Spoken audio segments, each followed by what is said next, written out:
Wait, kalian tahu meme ini? Well, what sort of chance does that give me? All right, I am the Messiah. Ya, di video kali ini kita akan membahas film yang ada di meme tersebut. Filmnya berjudul Monty Python Life of Brian yang dirilis pada tahun 1979. Film ini akan menceritakan tentang seseorang bernama Brian yang dikira semua orang ia adalah seorang juru selamat atau Messiah. Namun, kenyataannya ia hanyalah seorang pria biasa. Bagaimanakah ceritanya? Langsung saja kita masuk ke alur ceritanya. Kisah diawali dengan memperlihatkan 3 orang majus atau lebih dikenal sebagai 3 orang bijak dari timur yang sedang mengikuti bintang terang di langit untuk menemukan bayi yang mereka yakini sebagai Messiah. Mereka tiba di sebuah kandang di Bethlehem dan memberikan hadiah berupa emas, dupa, dan mur kepada seorang wanita bernama Mandy Cohen yang baru saja melahirkan anak. Anak ini diberi nama Brian dan mereka mengira kalau Brian adalah the son of God. Setelah itu, Mandy mengusir mereka dari rumahnya setelah memberikan penghormatan. Namun, mereka malah balik lagi mengambil hadiah yang sudah mereka berikan. Ternyata, mereka salah masuk rumah. Tempat Yesus dilahirkan ternyata terletak di sebelah rumah Mandy.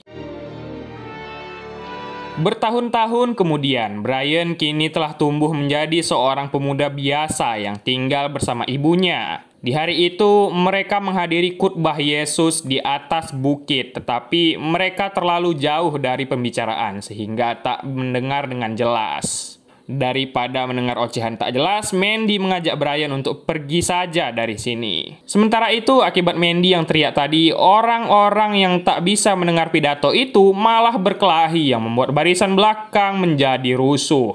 Brian melihat seorang wanita di sana yang membuatnya tertarik dan ia pun akan pergi dengan ibunya melihat hukum rajam. Sebelum sampai, mereka menyempatkan diri dulu membeli batu.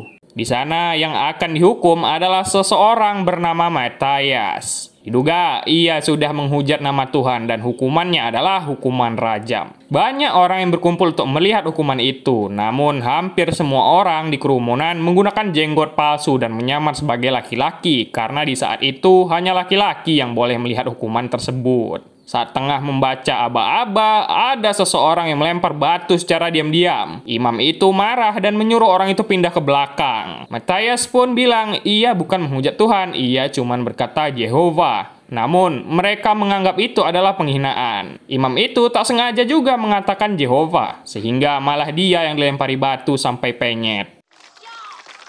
Kota Yudea saat ini sedang dalam kekuasaan Kekaisaran Romawi. Saat ingin pulang, Brian dan Mandy diikuti oleh seorang mantan kusta yang meminta uang sumbangan. Pria itu berkata ia disembuhkan dari kustanya oleh Yesus dan menjadi sehat seperti sekarang. Supaya pria ini pergi, Brian pun memberikannya uang. Sesampainya di rumah, Brian marah melihat ada seorang prajurit Romawi di rumah mereka. Brian sangat membenci Roma, namun ia akhirnya mengetahui kebenaran bahwasannya ia adalah keturunan Romawi karena ayahnya adalah seorang tentara Romawi yang bernama Nautius Maximus. Brian menjadi marah karena ia sangat membenci Romawi yang sering menindas bangsanya. Kita pindah ke Kolosium yang ada di Yerusalem. Terlihat Brian yang tengah berjualan dagangannya di sana dan ia menjual makanan ringan seperti kacang-kacangan. Saat ia berjualan, itulah ia melihat beberapa orang anggota People Front Judas yang diketuai oleh Reg dan kawan-kawan.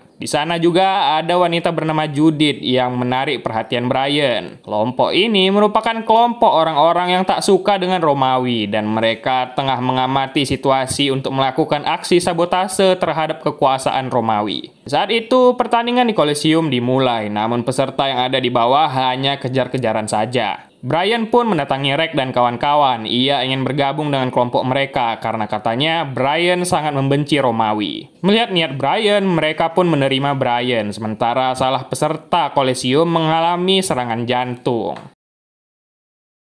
Untuk tugas pertamanya, Brian disuruh untuk melukis grafiti bertuliskan Romans Go Home di dinding istana Romawi. Di saat itu, ia pun tertangkap oleh penjaga pasukan Romawi dan Brian menjadi panik. Bukannya menangkap Brian, penjaga itu malah memperbaiki ejaan bahasa Romawi yang Brian tulis.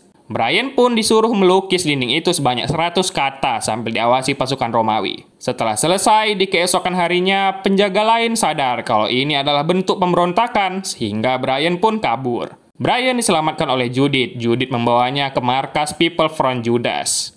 Di sana, terlihat Rex dan kelompoknya yang tengah membuat rencana untuk menghabisi istri Caesar. Rex bilang Romawi sudah banyak menindas kita, namun anggota lain bilang Romawi juga banyak membantu kita loh, seperti membuat pendidikan, membuat jalan, sanitasi, kesehatan. Ya, pada dasarnya Romawi itu baik lah, kata mereka. Tetapi Rex ini tetap ingin mengakhiri para Romawi di sana. Brian dan Judith pun tiba. Rex dan yang lain senang dengan Brian yang berhasil melaksanakan tugasnya, dan Brian resmi menjadi anggota mereka. Brian dan anggota lainnya segera pergi menjalankan rencana mereka, namun Rex tak ikut dalam aksinya. Diam-diam mereka memasuki istana Romawi melalui selokan bawah tanah. Mereka pun pergi menuju kamar istri Caesar, namun di tengah jalan mereka malah berjumpa dengan kelompok lain yang sama tujuannya, ingin menghabisi istri Caesar. Karena memiliki rencana yang sama, mereka malah meributkan siapa yang mempunyai rencana itu terlebih dahulu, sehingga mereka pun malah bertarung menghabisi satu sama lain. Prajurit Romawi yang melihatnya hanya diam saja, dan singkatnya hanya Brian lah yang selamat. Brian pun akhirnya ditangkap dan dibawa ke penjara pasukan Romawi. Di dalam penjara itu, ia bertemu dengan tahanan lain yang sudah lama berada di sana. Tahanan itu yakin kalau Brian pasti akan dihukum salib oleh Caesar Romawi. Tak lama setelah itu, Brian dipanggil oleh Pilatus, penguasa Romawi. Pilatus ini memiliki kebiasaan berbicara cadel karena ia tak bisa mengucapkan huruf R yang terdengar seperti W.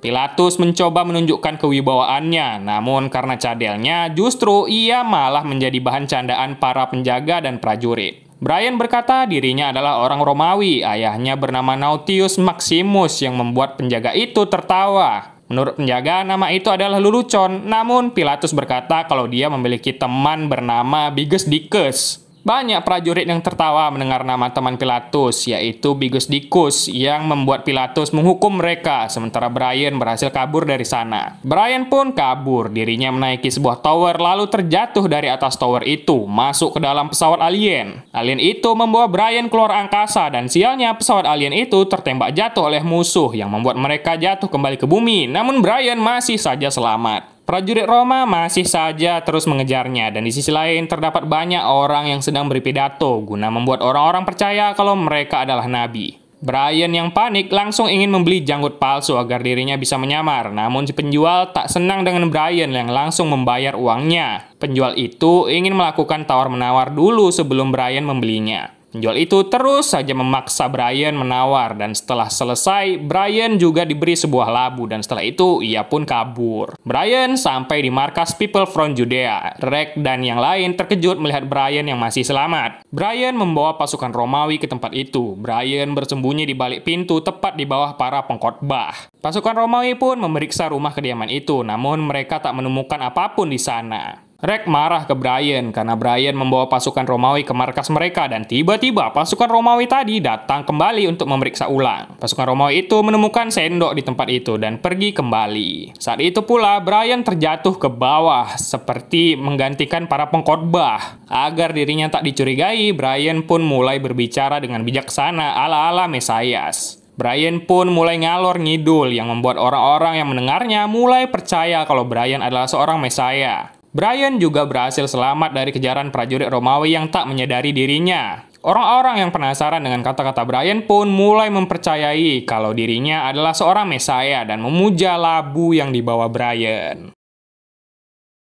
Brian pun berlari, namun tak sengaja malah menciptakan mukjizat dengan kehilangan sendalnya, namun malah dianggap sebagai simbol keilahian oleh para pengikutnya. Brian terus saja berlari menghindari pengikutnya yang semakin banyak, hingga Brian terperosok masuk ke dalam lubang. Di dalam lubang itu terdapat seseorang yang sedang bertapa. Orang itu sudah 18 tahun tak berbicara, namun karena Brian menginjak kakinya, pria itu pun berbicara dan malah tak bisa diam. Pengikut Brian mendengar hal tersebut dan pergi ke sana untuk mengikuti perkataan Brian. Brian menyuruh mereka pergi dan meninggalkan dirinya, namun mereka malah makin memuji Brian. Semua orang pun semakin yakin kalau Brian adalah Mesaya dan Brian terus menyangkal kalau dirinya bukan Mesaya. Hanya Mesaya sejatilah yang menyangkal keilahiannya, kata mereka. Dan akhirnya Brian berkata, ya udahlah, aku Mesayanya. Brian pun mengusir mereka semua, namun pria pertapa itu marah ke Brian yang membuat semua pengikut Brian menghabisi pria pertapa itu. Dan di saat itu juga Brian bertemu dengan Judith. Brian pun bercocok tanam dengan Judith yang di pagi harinya saat membuka jendela sudah banyak sekali pengikut Brian yang menunggunya.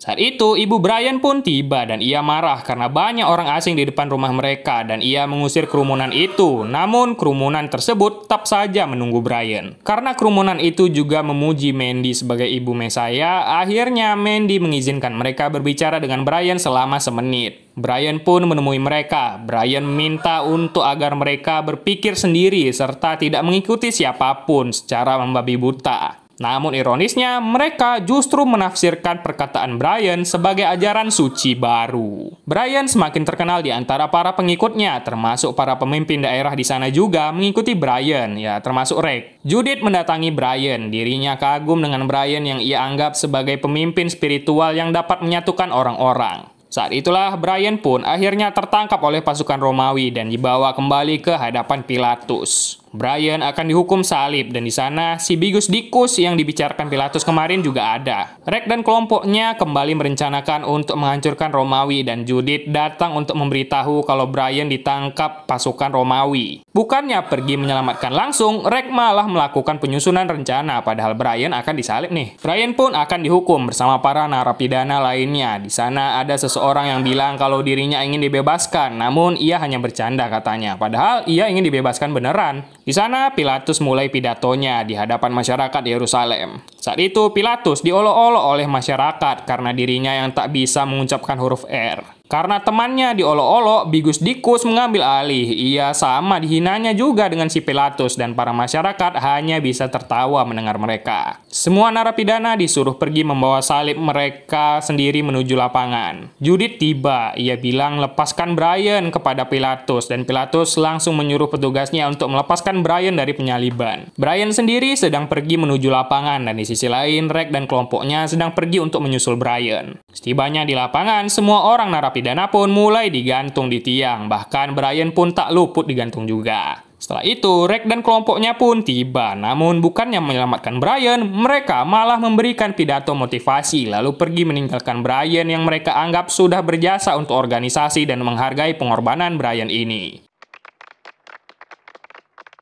Pasukan Romawi datang untuk melepaskan Brian, namun salah seorang yang digantung berkata kalau dirinya lah Brian. Orang itu pun langsung diselamatkan, padahal orang itu sedang bercanda. Setelah itu, tibalah para pasukan bernama Squad Bundir dari Judas People Front, yang mereka kira ingin menyelamatkan para tawanan, namun sesuai namanya, mereka malah menghabisi diri mereka sendiri. Judith pun akhirnya tiba, namun bukannya menyelamatkan Brian, dirinya malah kagum dengan pengorbanan Brian. Lalu giliran Mandy yang datang, dirinya marah kepada Brian dan ia hanya bisa pasrah melihat anaknya yang tergantung itu, padahal kan bisa diselamatkan. Di saat-saat terakhir, seorang tahanan lainnya mulai menyanyikan lagu berjudul Always Look on the Bright Side of Life. Lirik lagunya memiliki lirik optimis dan jenaka meskipun dalam situasi yang menyedihkan. Semua orang yang ada di sana, termasuk Brian, mulai bernyanyi menunjukkan ironi bahwa bahkan dalam keadaan buruk pun mereka masih bisa menemukan sesuatu untuk ditertawakan. Semua orang bernyanyi dan akhirnya film pun